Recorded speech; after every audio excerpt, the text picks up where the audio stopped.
Welcome to the Reheat on the Inside Texas Football YouTube channel. I'm Joe Cook, got RT Young. We are here to talk about the Longhorns and some guys who have just been thorns in the Longhorn side. RT wrote just before the weekend about the biggest villains in Texas football history. And, on Mount Rushmore, there are four places. Two came to mind real easily, but we had to figure out a little bit where we would go after that. Yeah, so it's funny whenever you start doing a Mount Rushmore, I put a disclaimer in every article that I write on this topic. Hey, I'm not ranking these, but all the people in the comments responded with a clear number one, even though they're not ranked. And it was the first person that I had listed in the article and also who we pictured in the article as well. OU and Cowboys coach Barry Switzer. I mean, he is kind of the embodiment of what I think of the OU side of the Texas OU rivalry. He, was there was no love lost between him and Darrell K. Royal. In a lot of ways, people think that Barry Switzer's coaching style of running a program where college football was heading, and Royal's unsuccessful record with him against him in Red River the last few years. Royal was in Austin is obviously one of the reasons that Darrell Royal retired at 52 years old, which is just crazy to think about, somebody hanging it up, at that age in this era of college football, especially when you were someone like Darrell Royal. Probably allowed him to live a much longer, healthier, happier life, not having to deal with the Barry Switzers of the world anymore. But obviously, before there was Spygate with the Patriots, with the Jets, and Bill Belichick, there was Spygate in Red River, and it defined the last year, the 1976 Red River rivalry shootout back then that ended in a 6-6 tie. So did you have any issues with Barry Switzer being not number one, but being number one on this list? No, he's the clear number one. I mean, I think he beat Texas 9 times out of his 15 or so years. Yeah, it was 9, 5, and 2, I believe, was the record.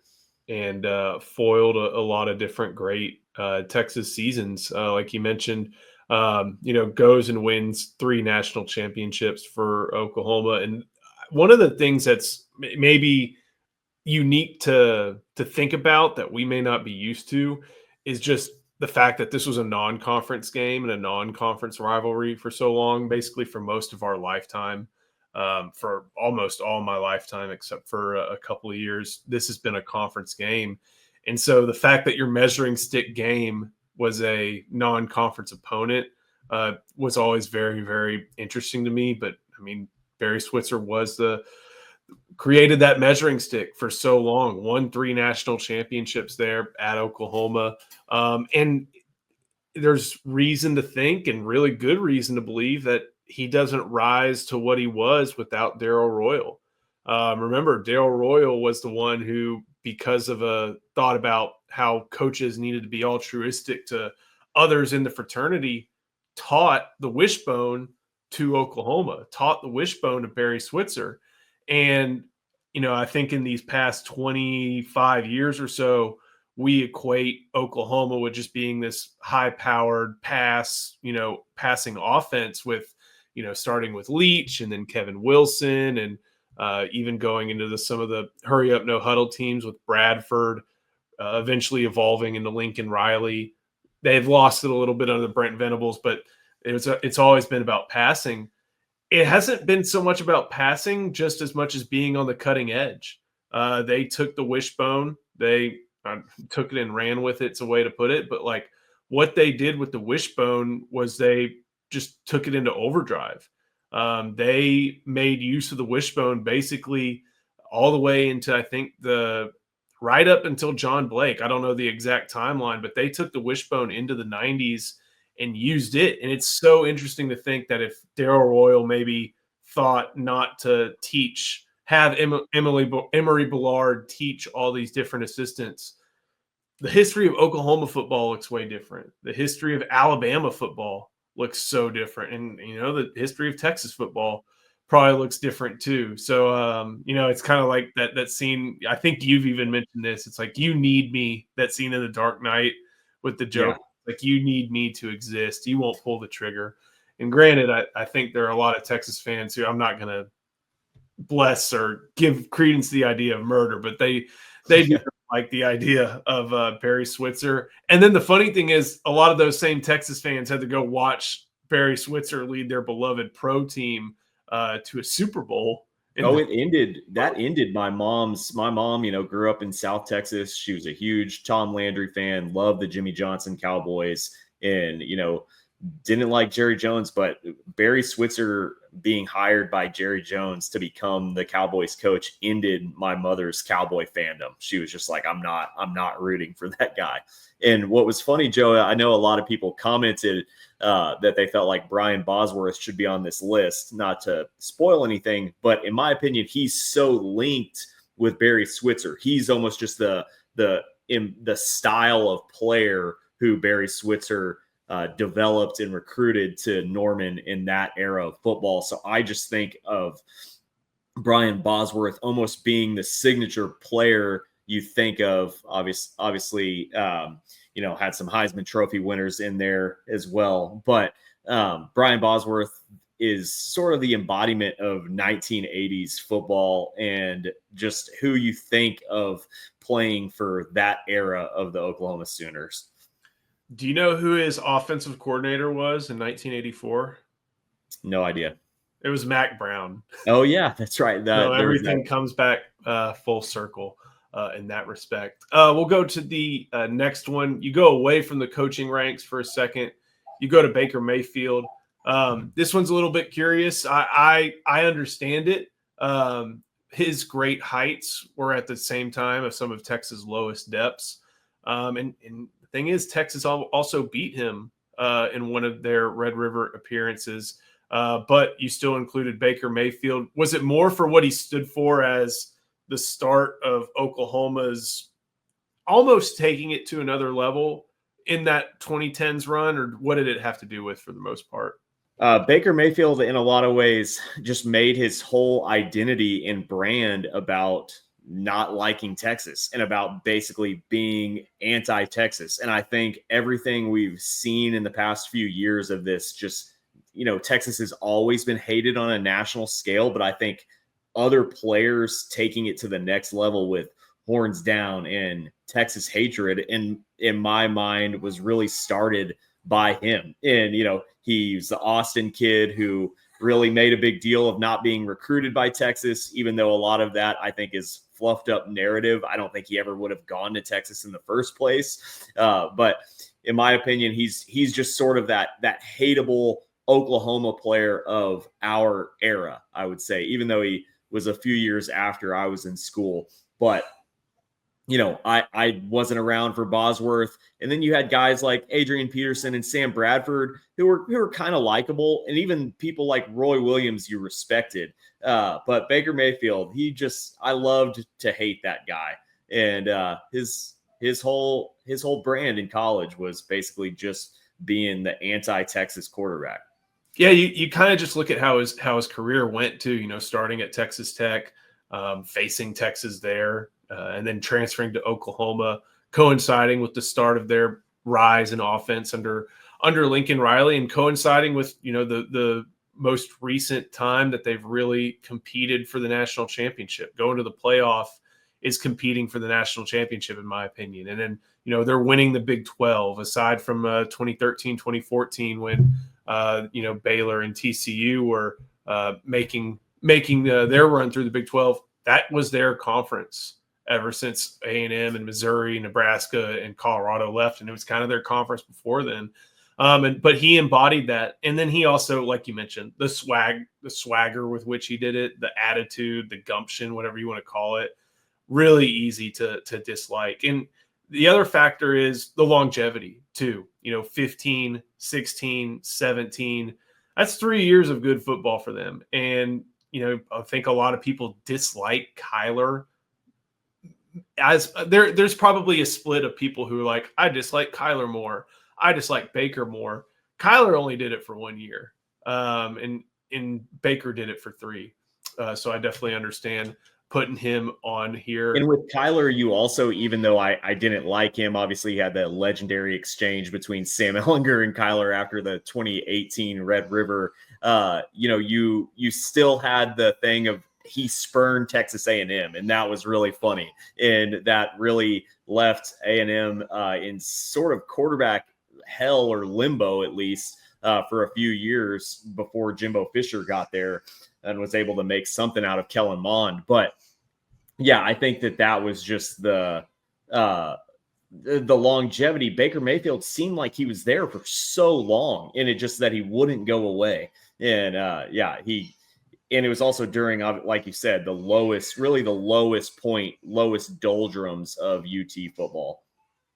We'll keep going. Got to go to the A&M side of things, and we this is a picture of him in maroon at Mississippi State. He still terrorized Texas a little bit while at Mississippi State too. Represented the run in the late '80s and early '90s, kind of right after Fred Akers, right as Makovic and McWilliams were in their tenure and in their mediocre years. But more so than just football, a lot of why Texas fans continue to dislike Jackie Sherrill to this day has to do with off the field. A lot of this registers with, the Wild West of recruiting. And I think Texas fans think they were spotless and blameless. And I think everything's on a scale. Everything's kind of on a continuum. Nobody's spotless and blameless in this one. I always equate it to speeding. Are you going 40 in a 35, or are you going 70 in a 35? And under Jackie Sherrill, Texas A&M was a team that definitely found success not only within the Southwest Conference, approached some of their best national success, and all the while, Jackie Sherrill beat Texas a dang too often for Longhorns fans' taste. One thing that I discovered during my research for this story is Jackie Sherrill's nickname was the Prince of Darkness, which I was like, okay, that's a good, moniker for a villain. And yeah, obviously he knew that beating your rivals was the most important thing that you could do as a coach. I mean, you obviously look at Michigan and Ohio State right now, goodness, and for proof of that. But I obviously, I didn't really experience the Jackie Sherrill era, but I was like, someone from Texas A&M has to be on this Mount Rushmore. And the funny thing is, I feel like the huge figures of Texas A&M in the past 30 years don't really qualify for villain status. R.C. Slocum, most Texas fans kind of liked R.C. Mac and him had a great relationship. And then the guys that you would say from more recent years, I don't really think fit the bill because they didn't necessarily affect Texas. Like Johnny Football, Johnny Manziel, obviously coincided with their first 2 years in the SEC. And then even though Jimbo Fisher maybe could have qualified for that, they fired him before Texas and Jimbo could ever square off on the field. So there was obviously, it was brewing in that direction, I would say, and lots of legendary recruiting battles over the last 8 years since Jimbo took over, first between him and Tom Herman and now Sark and Jimbo Fisher. But Jackie Sherrill was really the only Texas A&M person from in the modern era, at least, that I could find that fit the bill. Would you have added any Aggies on there? I mean, I really can't think of any players that I think fit this. Yeah, kind of like the same thing with Baker. It's one of those longevity things. Like, yeah, do you want to put Stephen McGee up there? Sure, but that was only one game. But I also, he was Jordan Shipley's quarterback in high school. It's like I don't really think he's not a villain necessarily. Reggie McNeil, him and Vince Young had a little bit of a rivalry, but not a villain. Those were very disappointing eras of A&M football. So I just Ryan Tannehill doesn't fit. All those guys kind of But then if you think of people who are maybe trolls like Leon O'Neal or guys like that, but it's like you can't classify them as a villain. They were just They were just Longhorn trolls who are more famous for internet fodder than anything else. I think what your point about RC is right. Like, kind of a little bit more respectable figure, especially with just the way that college football changed in those late 80s and early 90s. Jackie Sherrill took advantage of being able to color outside the lines. RC did too. I would expect. I think a lot of teams colored outside the lines, but what Jackie Sherrill kind of started it in a way that shifted the rivalry in a way that it had never been shifted. And that also just happened to coincide with Texas, some of its more previous steps, in those late 80s, early 90s, handed it over to RC, who, contended for Southwest Conference titles, continued to keep Texas kind of out of that Southwest Conference title picture.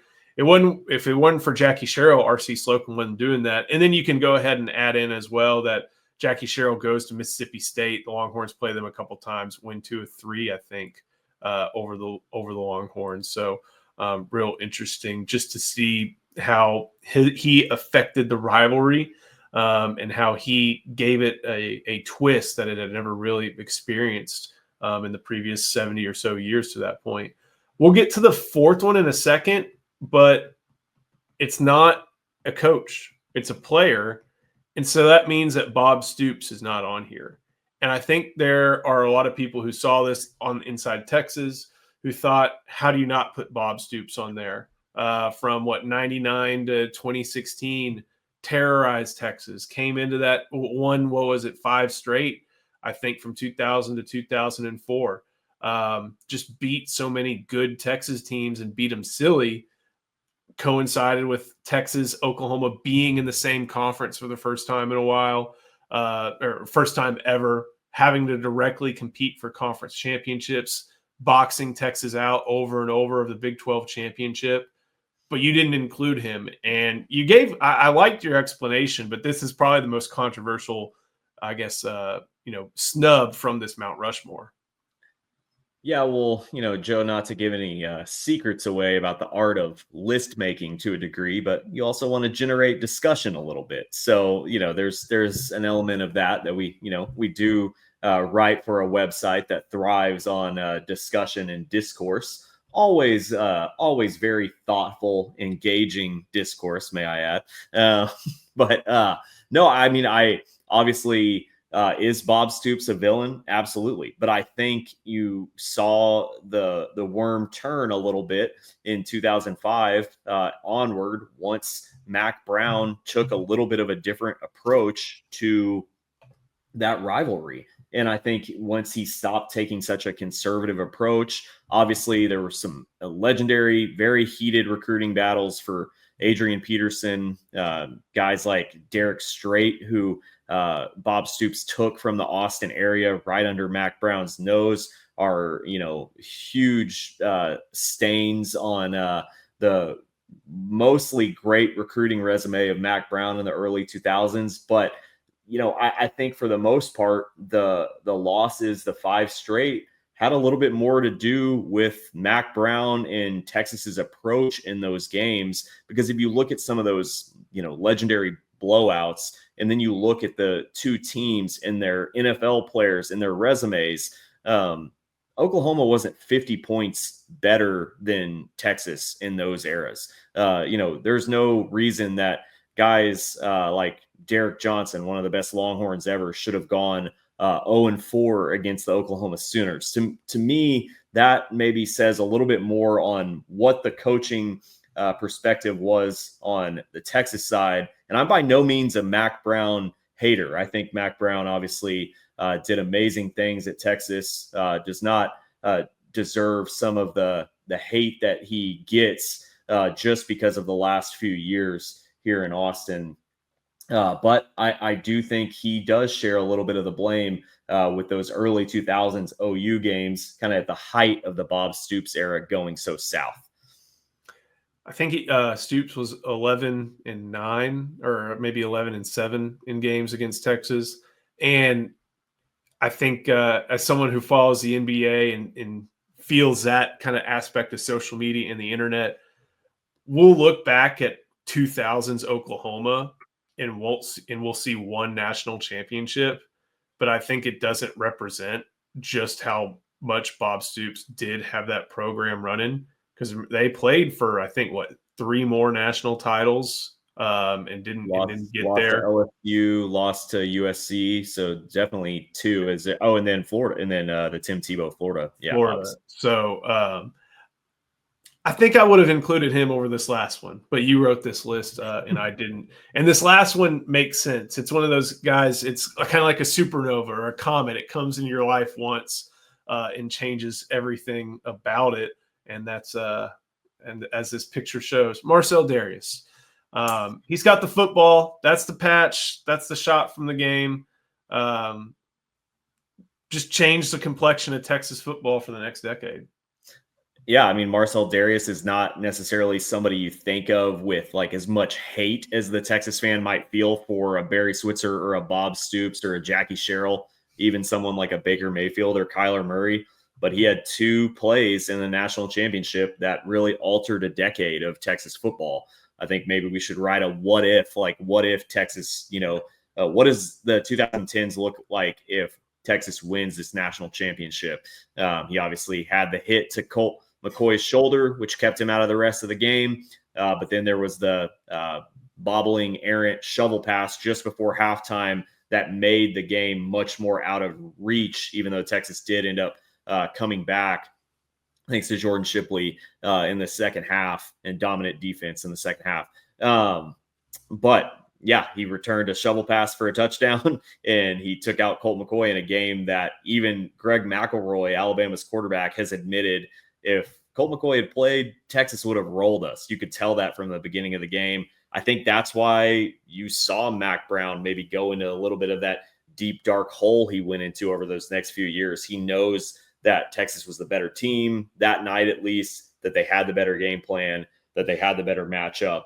A lot of votes for Michael Crabtree here, which I do get.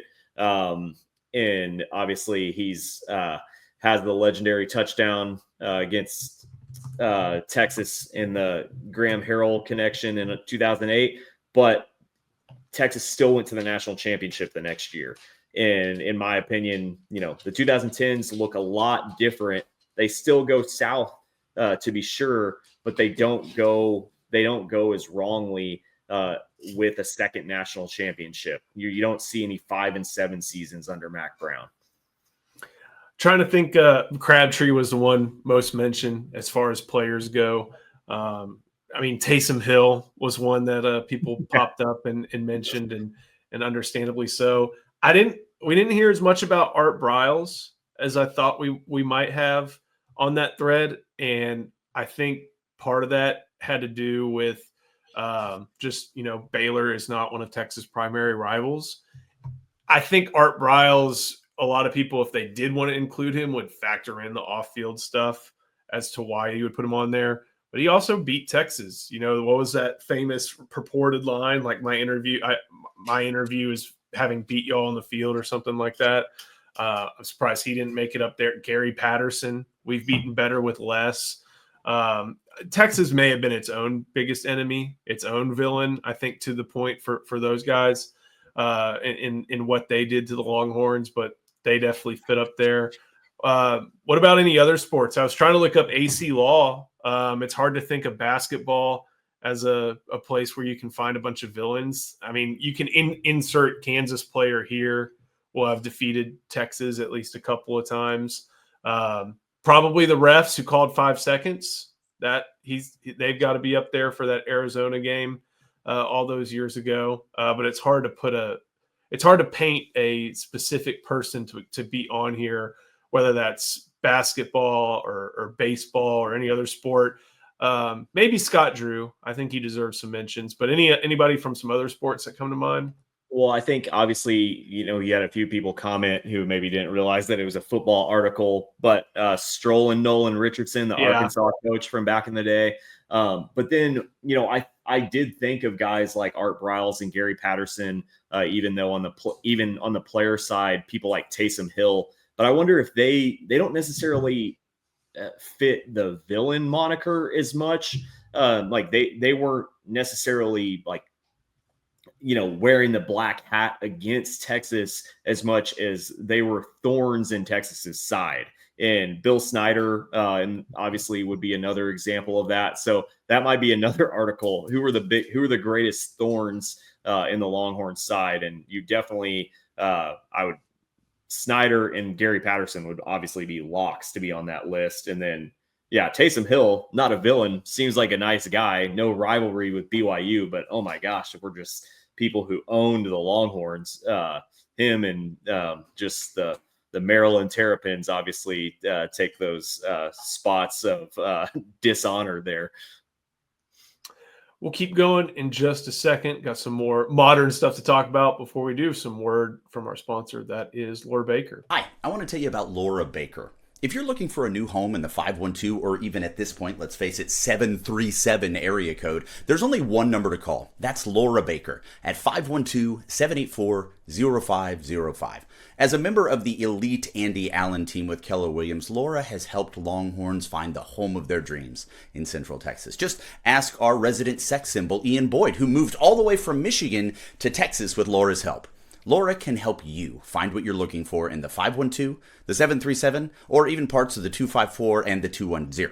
Just, give her a call at 512-784-0505. Her email is in the description as well as the rest of her contact details. She's a friend. Give her a call. We'll keep going. Obviously going to mention a little bit about Arch Manning, and there's always a new angle to take with him. Ian obviously hits all the different aspects of what he can do on the field. Eric talks about, his figure, where he is as a figure for this program heading into the 2025 season. But something that you were able to unearth, if you want to call it that, with Todd McShay via The Ringer, very, very little known podcast network. But Todd McShay is starting to talk about Arch Manning. And that means the draft ecosystem is talking about Arch Manning. And you can kind of expect that in late May, post-draft, preseason, all that. But one of the things that you wrote is kind of that illustrates just how much people notice not just Arch, but his quality of play and the impact it can have on this year's team. Yeah, McShay went through 70 plays that Arch displayed in the past 2024 season. And what he highlighted was this guy has all the tools and traits to be the number one pick in the draft. And I also, just in 70 plays, saw improvement from the first game to the last game that he played. And obviously those huge 2.5 games, 2 starts, 1 SEC start that Arch Manning was able to make last year, I think will prove invaluable to him going into the next season, because taking the field in Columbus, Ohio isn't going to be his first start. It won't even be his first real big road game that he's played in, because he obviously scored a touchdown against A&M at Kyle Field and had some key snaps in that game too. So I think that McShay also highlighted what we at Inside Texas and Eric Nahlin has been saying for a long time. Manning is he's here in Austin for the long haul. They are process oriented. They're the royal family of football. They don't skip steps in any of their decision making. That's why they came to Austin and chose Steve Sarkisian in the first place. So McShay was looking at his tape and looking at his film, not thinking that he's going to be a 2026 draft entrant, but for 2027. But he was like, hey, I wanted to look at all his snaps, make notes like I would for any prospect, and see what's all the fuss about. And what the conclusion he came to is, man, this guy, he's worth the hype. Believe the hype. So titled it that the world is waking up to what Texas fans have believed about Arch Manning all along. And dude, we're going to have a insane draft class in 2027, and maybe the most intense battle for the number one pick, possibly of our lifetimes.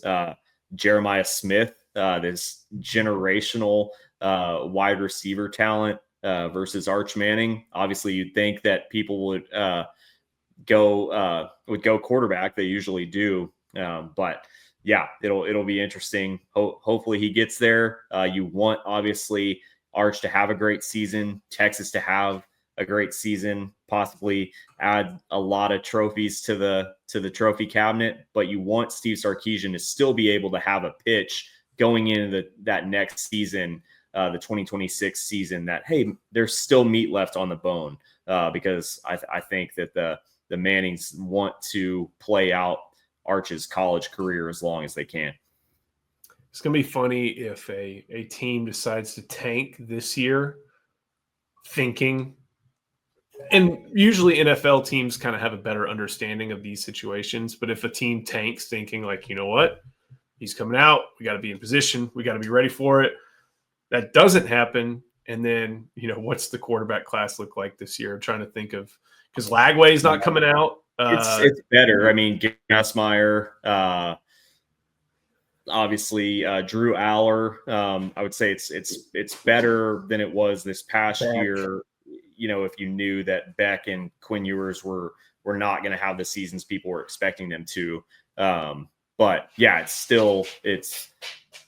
you do want Texas obviously to have the individual accolades for Arch and to have the team awards too, but you're kind of hoping in the back of your mind, if you're a Texas fan, that maybe those first 3 or 4 draft spots are just, mud organizations that the Mannings would have no interest in playing for. So come on, Browns, have one of your patented 1-16 seasons again. So here's a problem that the Mannings may have to think about in a couple of years. The Saints may be one of those mud organizations now. And I know that's Archie's name is in the rafters at the Superdome, but it doesn't look good there under the Benson family and with who is in charge there. So it'll be interesting to see, how that affects it. Interesting to see his motivations too, because obviously the Colts were terrible at the time, but Peyton still was willing to go there. It's not, the Giants, I think, had a really old Kurt Warner, and Eli went there, but in Archie's. But that was because of the Chargers. Yeah, they forced their way out of that one too. But I always felt like the Chargers thing was more, they didn't want Peyton and Eli to both be in the AFC. They didn't want their sons/brothers to have to regularly face off against one another. But Arch was quoted as, I wanted to be the one to bring Texas back. So, the team that grew up just down the street from him in the Saints in New Orleans, will he have the same motivation? Maybe, but I kind of hope that, maybe they drafted a 26-year-old in Tyler Shuck in this year's second round, just to hope that the wheels stay on a little bit this year. They get a good player in that 7, 8, 9, 10 pick range, and then next year they can go full on tank for Arch Manning. One thing I remember during his recruitment, so probably during this time in 2022, were there were some people who I think were still so jaded by the events of 30 years ago, in that they gave Archie more power than he may have had. Like there are a few different pundits and people who talked about it. It's like, oh, they're controlling. They want this. They have these demands. They have this type of thing. I'm not going to dispute whether that was true in the early 90s and or the late 90s and early 2000s, because I know what happened with Eli and the Chargers and that type of thing. I don't think that that's at risk of happening again. I think that the influence that Archie may have been able to put onto teams in the NFL, I don't know if he still has that cachet. He might, if he so chose to do it, especially for a New Orleans type team. But just from my sense, it doesn't seem like Cooper would be somebody to do that. I think that anybody who may be fearful of seeing, and granted, it doesn't really matter to Texas fans, because if he goes and wins 2 national championships, then he can do whatever he wants in the NFL as long as it's law abiding and, of upstanding character. But like, I think a lot of NFL world people who were reminded of how Eli's career and draft went, how Peyton's career and draft went, who think that might happen again, feels misguided, just because of, like I said, I don't think Archie still has that same influence on 31 teams. And I don't think Peyton and Eli care to do that for their nephew, not their son. Yeah, and I think it's also, he he doesn't have a brother playing in the NFL right now. So I think that I do feel like that was a huge factor in why they influenced their way out of San Diego and engineered the Phillip Rivers swap to such a large degree.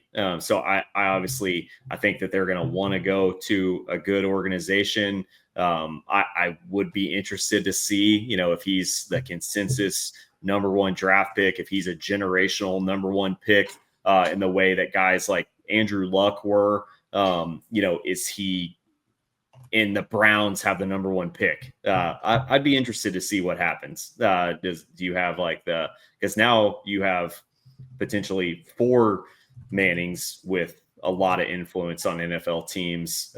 So I don't know. I mean, what would a King's ransom for a number one pick like that go for these days? What would a team trading into that spot have to give up? I mean, that would be a lot. So yeah, it'll be interesting, but got a long ways to go before we get there. Before we keep going, got to show some love to our other sponsor, that is David McClellan. I'm just going to say, guys, you probably need a fiduciary financial advisor, and I've got the guy for you. His name is David McClellan with Forum Financial. He works broadly and deeply with his clients as a financial life coach, and he should know something about coaching because he won several national championships as a swimmer for the University of Texas. He specializes in financial planning and has contributed numerous articles to Kipling on the topic of retirement tax bombs. So contact David today to be your fiduciary financial planner and schedule a 1-hour consultation to assess your financial situations. The free consultation is available, so just give him a call. The number is 312-933-8823. That's 312-933-8823. His email is also in the description below. Last but not least, always look at Schadenfreude of the week. We've usually had a Texas A&M Diamond sports team take residency here, I guess to say. Texas A&M baseball has been who we've very, very often mentioned in this little slot. We have to look to softball.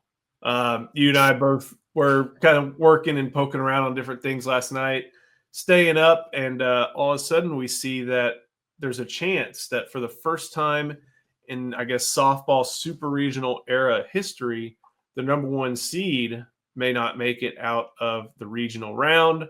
That number one seed was Texas A&M. And RT, the Aggies made history.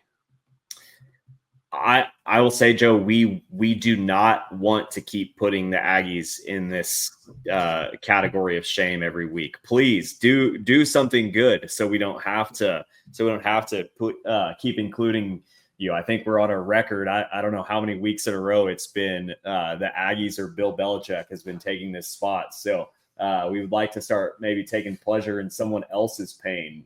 Oklahoma, are you listening? Joey McGuire, someone else. So yeah, I mean, I saw that they were up 3-0. I wrote an article for Inside Texas recapping the weekend in sports, and I figured that they had won. And then I looked on the Aggie thread on our board and saw that some of their various fan sites were in full-on meltdown mode about the team that had the best chance of bringing them a national championship, getting knocked out very early in the postseason. So, yeah, I had to include them in the weekend in sports recapped, and we had no choice but to include them here in the Schadenfreude of the week. The worm is going to turn eventually. Right? No, it's not. Like you think football, you start 7-1, and you know when I wrote about this when Le'Veon Moss went down, their season changed. Basketball, you know, they had a good team and it just fell apart. Didn't reach the second weekend, and a team that was definitely good enough to get there. Baseball, we've documented. Women's basketball was terrible this past year. Baseball, number one to not making the postseason, and now softball, number one overall seed. And that's with teams like Oklahoma, Oklahoma State, Texas being really good this year. The Aggies go ahead and decide to end their season here in May. So always fun to give them a few different chuckles. Hit a lot of different things here on the Reheat. Thank you for watching. Make sure you like this video and subscribe to the channel. And of course, head to InsideTexas.com. We'll have great analysis, recruiting coverage, everything throughout the rest of the offseason. until stuff gets going. I think we're just over 100 days away, so it won't be too long now. RT, thank you so much. Thank you for watching. We'll see you next time on the Inside Texas Football YouTube channel, powered by InsideTexas.com.